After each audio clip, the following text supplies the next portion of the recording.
जय हिंद प्यारे मित्र। फाइनली मेरा इंटर लेवल का जो एग्ज़ाम था एनटीपीसी का वो समाप्त हो चुका है। तो अपने एक्सपीरियंस के आधार पर हम बताएंगे आपको कि आप कितने नंबर करके आए हैं।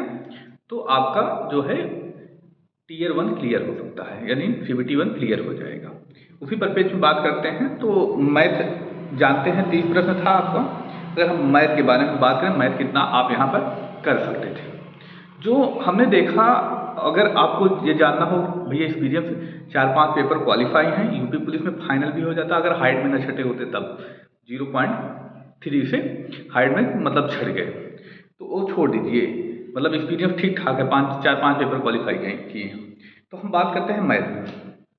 मैथ का लेवल जो था, अगर हम ग्रेजुएशन लेवल से कंपेयर करें और यहाँ से कंपेयर करें, थोड़ा बहुत 19-20 का फर्क था। एकदम इतना फर्क नहीं आया कि 20 हो तो आ गया हो 16, 17, 18, ऐसा नहीं था। 20 था तो यहाँ पर 19 देखने को मिला है पेपर, बस इतना ही है। यहाँ पर जो स्टूडेंट यानी जो मेरे हिसाब से करके आ रहे थे, आपके यहाँ पर जो है काफ़ी लोग ऐसे होंगे जो 30 में 30 करके आएंगे, लेकिन 1-2 प्रश्न ऐसे आ जा रहे थे जिसमें बहुत टाइम ही लग रहा था। किसी का एक हो सकता है गलत हो जाए, कुछ लोग भी ऐसे भी होंगे 30 में 30 करके आए होंगे, निश्चित ही। लेकिन इसमें अगर हम बात करें, जो जिनका सीबीटी 1 क्लियर होने वाला है उनके कम से कम 27 नंबर मैथ में आपके बनने ही चाहिए थे। 27 नंबर आपके कहीं नहीं गए थे, तो 27 नंबर आपके बनने चाहिए। अगर 27, 25 बन रहा है, 24 बन रहा है, तब तो आप 5-6 नंबर यहाँ पे पीछे हो चुके हैं। फिर और सब्जेक्ट यानी जीके जीएस पोर्शन में बहुत अच्छा करना होगा। तो जीके जीएस इस तरह भी नहीं आ रहा है कि आप बहुत अच्छा करके जाए। ओवरऑल कर लें, मैथ में जो है 27 नंबर आपके हैं। तो आप पेपर देकर आए हैं तो आपको पता ही चल गया होगा। रीजनिंग की बात करते हैं। रीजनिंग तो एक कह सकते हैं, एक जो पढ़ने वाला स्टूडेंट होगा उनके लिए एक कतई हलवा आ रही है।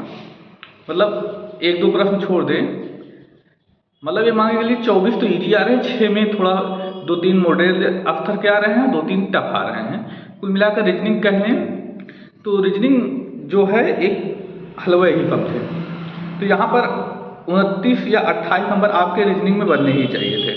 अगर आप 28 से कम है रीजनिंग में तो फिर आप भूल जाइए, मतलब आप बहुत पीछे हो गए। अगर आप 23-22 करके आ रहे हैं रीजनिंग में तो आप बहुत पीछे हुए हैं, उसमें निसंदेह आप पीछे हो चुके हैं। अगर आप रीजनिंग में 22-23 करके आए हैं तो आप भूल जाइए कि आपका सीबीटी 1 क्लियर होगा। स्पष्ट शब्द है, बात है भाई। रीजनिंग में आपके 28 बनने चाहिए थे। अब आते हैं जीके जीएस में। जो सबसे ज़्यादा रुला रहा है जीके जीएस का पोर्शन ही सभी को रुला रहा है। स्टार्टिंग में जीके जीएस थोड़ा इजी देखने को मिला, मतलब थोड़ा सा, मतलब 20 से 19 देखने को मिला, नहीं 20 से नहीं कि एकदम अंतर आ गया हो, बहुत ज़्यादा अंतर, थोड़ा बहुत अंतर देखने को मिला है। अगर हम बात करते हैं जीके जीएस के बारे में, जीके जीएस अगर हम ग्रेजुएशन से कंपेयर करें और इससे कंपेयर करें तो थोड़ा सा इजी हम कह सकते हैं। 20-18 देखने को मिल रही है, 20-19 देखने को मिल रही है किसी किसी शिफ्ट में। यहाँ तक कि शुरुआत शिफ्ट में 20-17 देखने को मिली कंपेयर करें ग्रेजुएशन से।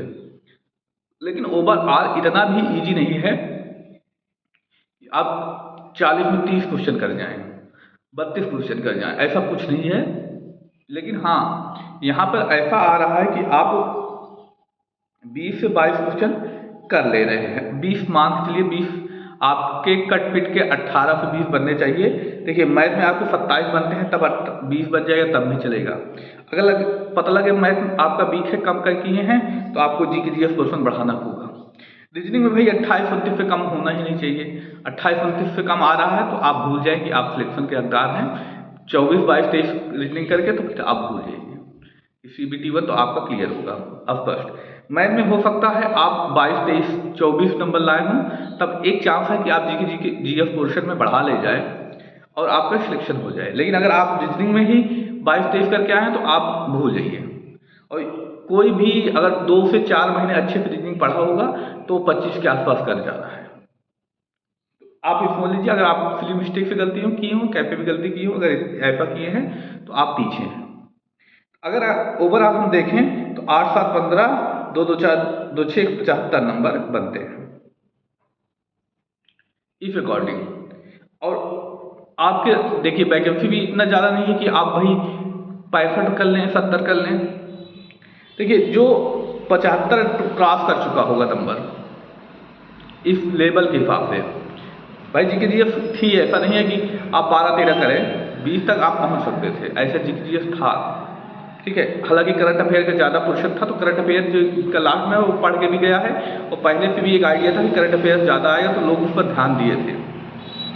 ऐसा नहीं है कि 15 क्वेश्चन आ रहे हैं तो 15 क्वेश्चन में 5 भी 6 ना कर पाए, 5-6 सब कर ले रहे थे। तो कुछ लोग जो ठीक ठाक से लगातार रेगुलर पढ़ते हैं वो 8-9 को कर जा रहे थे, तो ऐसा था। तो 75 अगर आपके बन रहे हैं तो आप अपने आप को सेफ समझ सकते हैं।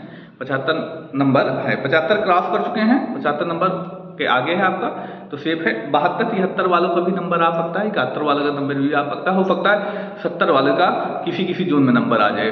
लेकिन अगर किसी का 65 बन रहा है, 62, 61, 60 बन रहा है, वो सोचे तो यहाँ पर वैकेंसी बहुत कम है, थोड़ा क्या बहुत मुश्किल होगा।